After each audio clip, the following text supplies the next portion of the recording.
My name is Andrew Gommesen, and it is my privilege to welcome you to this edition of the Culture Watch podcast. The Culture Watch podcast is an outreach of Speaking for Him, and the reason it exists is to talk about cultural and news events from a Christian perspective.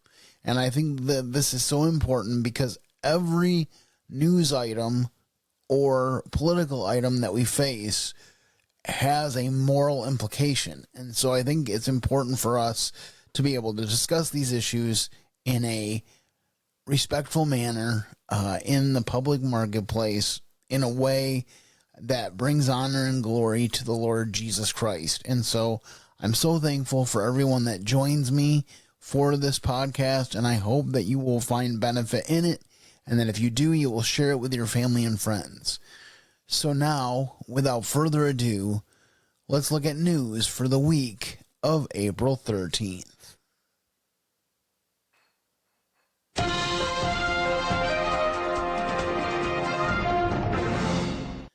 Today we're going to start out by talking about Trump's ongoing dealings with Iran. And with that, let's go now to Trey Yingst back in Tel Aviv, where he has the latest. And Trey, we understand you have brand new reporting from the White House. What can you tell us? Yeah, guys, good morning. I just spoke with President Trump for 15 minutes. He gave me some new details on the negotiations behind the scenes with the Iranians and what's going to happen if Iran does not make a good faith deal. The president tells me if they don't make a deal and fast, I'm considering blowing everything up and taking over the oil. The president went on to say you're going to see bridges and power plants dropping all over their country. Now, I asked him about the possibility of an agreement with the Iranians. He says those who are negotiating on behalf of Iran have been granted amnesty at this time so they can continue the talks. And the president tells me he thinks he'll be able to get a deal by tomorrow. He says, I think there's a good chance tomorrow. They're negotiating now. All of this following the president's post on Truth Social, where he talked about these negotiations with the Iranians. We'll pull this up. He says, quote, Tuesday will be power plant day and bridge day, all wrapped up in one. In Iran, there will be nothing like it. Open the effing straight, you crazy bastards, or you'll be living in hell. Just watch. Praise be to Allah. The president posting there on Truth Social about this ongoing operation and his new red line for the Iranian regime. Now, the president also provided new details on what happened earlier this year as the Iranian regime took to the streets and slaughtered what the president tells me is 45,000 civilians in their own country. After that took place, President Trump told me the United States sent guns to the Iranian protesters. He tells me we sent them a lot of guns. We sent them through the Kurds, and the president says he thinks the Kurds kept them. He went on to say we sent guns to the protesters, a lot of them. And so a number of headlines here from my conversation with President Trump, all of this taking place more than a month into Operation Epic Fury and in the aftermath of that successful U.S. operation overnight to rescue that stranded U.S. service member inside Iranian territory. The president himself ordering that operation after the CIA came on Saturday morning and confirmed that they located where this crew member of an F-15 that was shot down on Friday was located. Again, the president making that decision to send in hundreds of U.S. special forces deep into Iranian territory and successfully retrieving that U.S. service member. Now, I want to start out by being very clear that I have never been a fan of Donald Trump's bedside manner. I don't like it when he goes scorched earth on his tweets. I don't like it when everybody that disagrees with him is a loser. And I certainly don't like it when he thinks that he has to swear all the time, particularly on social media and when he is in the public eye as an example. But with that being said, allow me to present the other side of this, which is that it is important for our country to have a chief executive who, particularly when dealing with terrorists, is very decisive and is willing to take action. Because the last two administrations talked a lot about the need to take action against Iran, but they did not do so. And so here's where I have the biggest problem. is if Biden or Obama were taking action against Iran, I don't think there would be as big of a problem in the public eye as there is right now. But because the person taking action is Donald Trump, it's just another reason to hate him. And so that's the first thing. The second thing that I wanted to point out is that I don't believe that Donald Trump saying that he wants to take out the infrastructure and destroy the infrastructure of Iran is saying that he wants to destroy the civilians of Iran. That's not what he's saying. He's saying, I want to take out the ability of these terroristic leaders to continue what they've been doing, terrorizing their own people. So that's the second thing that I wanted to say. The third thing that I will say is simply this, that I have seen that Iranians, people who literally live in Iran, are actually glad that Donald Trump is taking the actions that he is taking. They want this regime toppled. They want to have freedom to live their own lives. And so my question to some of you out there who do not appreciate the president's actions is, what would you do about the situation? And I know some of you would say, well, it's not us, so let's not be concerned about it. But the fact of the matter is that it is dangerous for a terroristic leader to have the ability and the means to put together a nuclear weapon and to pose threats to not only their own people, but the world at large. And this, I believe, is something that has needed to be dealt with for some time and is now being dealt with. And yes, it's going to ruffle some feathers, but I don't think that it is meant in the way that it has come across. Now, there's a couple things that go along with that. First of all, I have long said that Donald Trump could conduct himself in a much more professional manner. I remember having a conversation with a coworker of mine several years ago now about how Donald Trump's approval rating would probably be 60 to 80% better than it is if he would simply think through his messaging, think through what he's saying, and then deliver it in a professional manner. But the fact of the matter is that he likes to rile people up, and that's what he gets a rise out of. I don't think that that is a good thing. But the second thing that I will say about this whole thing is I feel like a lot of this angst is simply due to our 24/7 obsession with news. It used to be that we looked toward the 6 o'clock news to fill us in on certain things going on in our nation and around the world. But we didn't spend all day obsessing about it or rendering opinions about it. And not everything was known.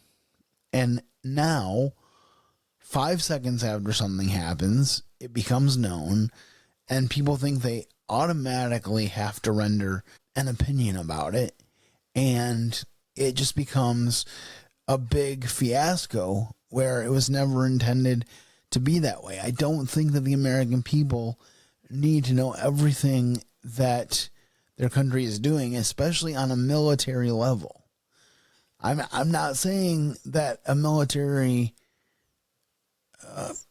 should go totally rogue, and I'm not saying there isn't responsibilities to make sure that you keep the checks and balances of the Senate and the House and the president and the judicial. Those things are important. But we all know there are certain military actions that previous administrations have taken without direct authorization from the halls of Congress. And again, it just seems so often like this is not wrong because it's intrinsically wrong. It's wrong because Donald Trump did it and we hate Donald Trump. And I think this is something that I am wondering about for the future, is how much of this angst against the Republicans is because of the uncouth manner of Donald Trump, and how much of it is that people literally have liberal mindsets. I guess we'll have to wait and see what happens when another Republican gets a chance to take the office. But here's the reality for me. Donald Trump was not my first choice in 2016. I've said this before. He was my 14th choice out of the 16 candidates that the Republicans put forth. Imagine that. 13 people were my preference over Donald Trump. But he was able to get the nomination essentially because he got all the TV coverage, because he was already kind of a charismatic TV star, and because the Republican Party, and I guess the Democratic Party too, but I tend to see it more in the Republican Party because that's where I live, has a real hard time coalescing behind one person. So they get a bunch of people to go run in the primaries, and then all you have to do to win a primary when there's 16 people running is get 25 to 30% of the vote, and that's a huge majority. And then in the 2020 election, of course, I voted for Trump because he was the incumbent, and he actually did impress me in his first term. And so I honored that by voting for him for the second term.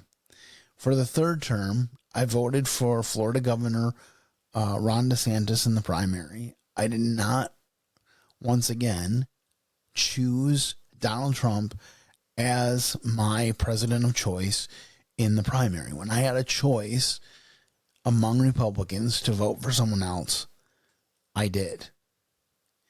And I say this not to belabor the point, but simply to let you know that there are probably many supporters of conservative values in my boat who say, I don't agree with everything this man does, but I'm grateful that he is the chief executive who is in place, because the alternative is not someone that I wanted anywhere near the leadership of this country. And no, it's not because Kamala was or is a woman. Rather, it's because she did not have the experience commensurate with the job at hand. She never had a political strategy to speak of. She didn't even have a position paper on the major issues that this country was facing on her website at any point in the campaign. She couldn't string together 2 paragraphs during most of the interviews she did. She tried to praise Joseph Biden while at the same time saying that she wasn't like Joe. And she was basically thrust into the Democratic nomination when the Democratic Party forced Joe Biden out, not to mention the fact that she became the nominee for vice president after only getting 1% of the vote in the primary for the Democrats. And only because Joe Biden said, I am going to choose a woman, and it's going to be a black woman. He backed himself into that corner. So we need not say to ourselves that she was anywhere near the ideal candidate for this role, because she wasn't. And anyone who tells you this, even in the Democratic Party, is telling an untruth. If they were smart strategy-wise, they would have chosen a new vice president for Joe Biden about 2.5 to 3 years into his term so that they could transition him out of the White House and position whoever that was to make a full campaign for president in the second term. But they did not do this. And history teaches us that this is a strategy that has been employed in the past. Abraham Lincoln replaced Hannibal Hamlin with Andrew Johnson for political strategy reasons, which was kind of ironic because Johnson was a Democrat and Lincoln was a Republican. And then Harry S. Truman was chosen by Roosevelt's campaign, FDR's campaign, for his fourth term because almost anyone with firsthand knowledge of the president knew he wasn't going to live through his fourth term, and they were right. And so his death catapulted Harry S. Truman into the presidency because nobody liked who the previous vice president had been. So that would have been the far better strategy for Democrats. But I'm here to tell you right now that I still believe in the policies being put forth by the present administration, but I don't agree with everything they do. And I think that's actually a good place to be no matter who's in office and no matter how well they're doing, because it is not incumbent upon a president to be in full agreement with every one of his constituents, because that's not going to happen. But what is important is that those who support a president are willing to acknowledge his faults, pray for him, and pray that he gets the counsel that he needs to make good decisions, because he is the president. I prayed these things for Joe Biden for 4 years. I didn't give up on my country just because Joe Biden was president, nor did I ever wish any ill will on Joe Biden. And so my main appeal to those who basically hate Trump today is that you would think about it this way, that the U.S. is your country. The U.S. is a great gift given to us by Almighty God. I know some people doubt that. They despise the idea of Christian nationalism, but here's the deal. Every nation is going to be guided by a certain worldview. This idea that secularists don't guide their nations by their worldview is totally wrong. So the question is, what worldview do you want your nation to be guided by? And if you're a Christian who loves Jesus, then you should want to live in a nation that honors Jesus. And I'm grateful that by and large, we still have a nation that does that in the United States. And we have a constitutional form of government that is so much better than so many other nations in the world. Because that's the other sticking point that often happens. People say, well, the U.S. isn't that great. We're not a very good country. But then you ask them, what's the better choice? If you could go anywhere but the U.S. to live, where would you go? And they can't answer the question. People even get asked, if someone offered to pay for you to leave the country and go somewhere else, where would you go? And they can't answer that question because the U.S., for all of its faults, and they do exist, no one that loves America and is purporting to Judeo-Christian conservative values is saying that America is perfect. I think this is a misnomer among liberals, is that they think that we as conservatives believe that America is perfect. We absolutely do not believe that. But what we do believe is that we have the tools to make America better because of the foundation that was laid by our founding fathers. That we do believe. And so it is incumbent upon us as Americans and as conservatives, but primarily as Christians, to shine our lights into this dark world, to allow the light of our Christian faith to permeate everything we do, whether it is at work, at home, or at play. And that includes being in positions of government, to stay true to the ideals that got us here. I know we've talked about this before too, but there have been other nations that have tried to do democracy. And first of all, America thrives not because it is a democracy, but because it's a democratic republic.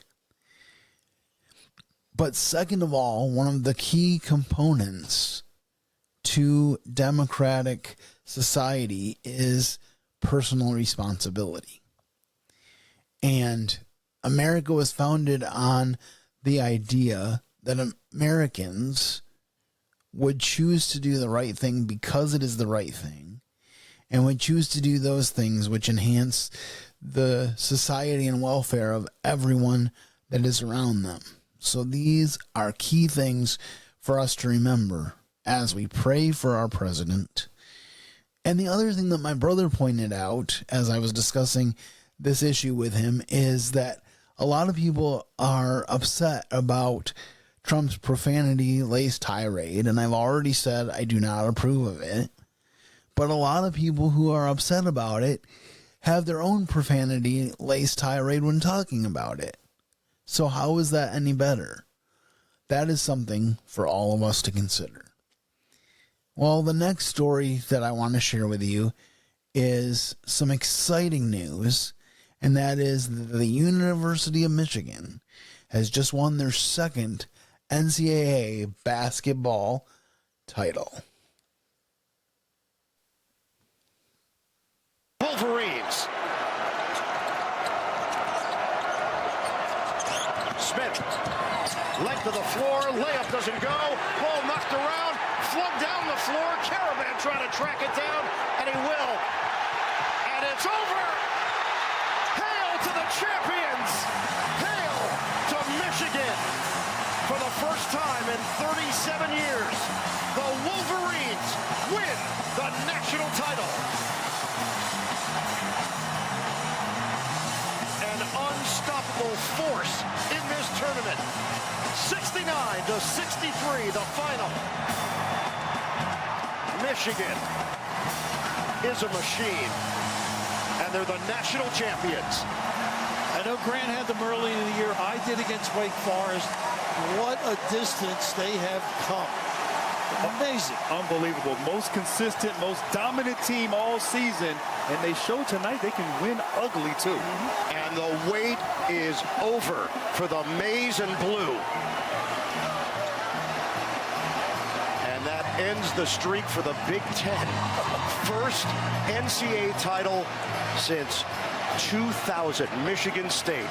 And it's Michigan, who they share the state with, that puts another championship. So I was really excited for Michigan to win the NCAA basketball championship. For those that are unfamiliar, it takes 6 victories in the NCAA tournament to acquire that championship. And so it was really exciting to witness that and to see these guys put together their first title in 37 years. So the very first basketball title that Michigan won was when I was 10 years old. And actually, I think I remember the following year a little bit better because Michigan actually went to back-to-back title games. But the second year they went, they lost. And one of the reasons that they lost was because Michigan called the timeout that they did not have and ended up allowing the other team to get a technical foul, which resulted in 2 free throws, which sealed the deal. And so that's actually what I remember more than this first title that happened when I was 10 years old. But I'm very excited that Michigan won this title. It was very exciting to watch the tournament, and I know there's at least one gentleman, and perhaps multiple, but at least one gentleman who is a very solid Christian and took the opportunity at one of his press conferences to talk about what Christ meant to him.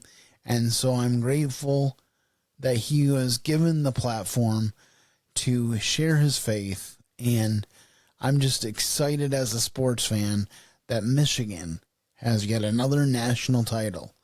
Unfortunately, we fell short a few days later in the Frozen Four hockey tournament, but I am still very proud to be a Michigan fan, and I just thought I would throw that up there as an exciting piece of news that is going on in our world today. I don't talk about sports a whole lot on this podcast, but I just wanted to share that with you.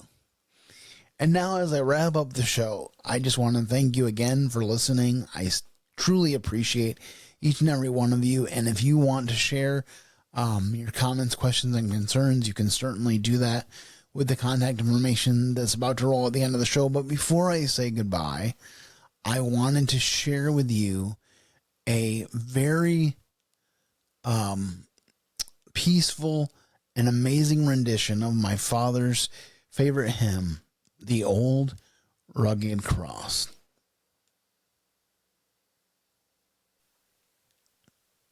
Do you remember this old hymn? If you do, sing along. On a hill far away stood an old rugged cross, the emblem of suffering and shame. And I love that old cross, where the dearest and best for a world of lost sinners was slain. So I'll cherish the old rugged cross till my trophies at last I lay down.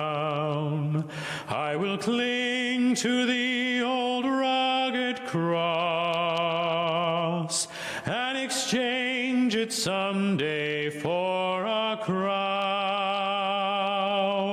So that was just really encouraging to me this week as I was scrolling through social media, and I wanted to share it with you. Truly, the Christian's hope is in the old rugged cross. We recently celebrated Resurrection Day and learned there that the cross was not the end. Today, the cross is empty because Jesus is no longer there. He went from the cross to the grave, and then he went from the grave to the sky. And now he is interceding for us as his followers and will one day come again to receive us, that where he is, there we may be also. And that is the promise of our Christian faith. And I am so thankful for it today.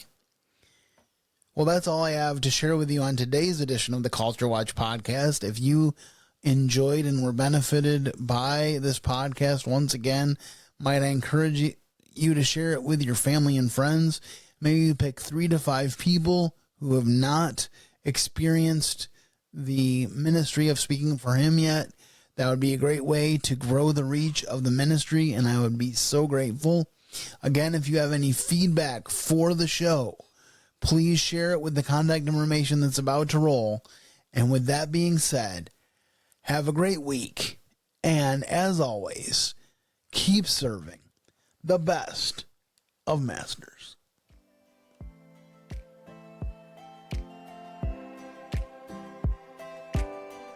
Thank you for listening to today's episode.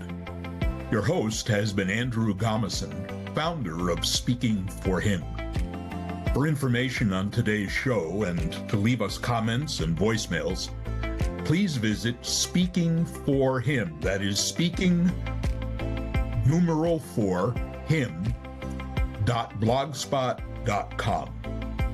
You can find Andrew's ministry at speakingforhim.com. That's speaking the number 4 HIM.com. And when you look for us on Apple Podcasts, Spotify, or all other major podcast platforms, let us know what you think of the podcast by leaving a rating and a review. Intro music for this podcast is provided by Audio Kraken. Transition music is provided by Superstate. Both of these tracks are available free of charge from pond5.com, pond numeral 5.com.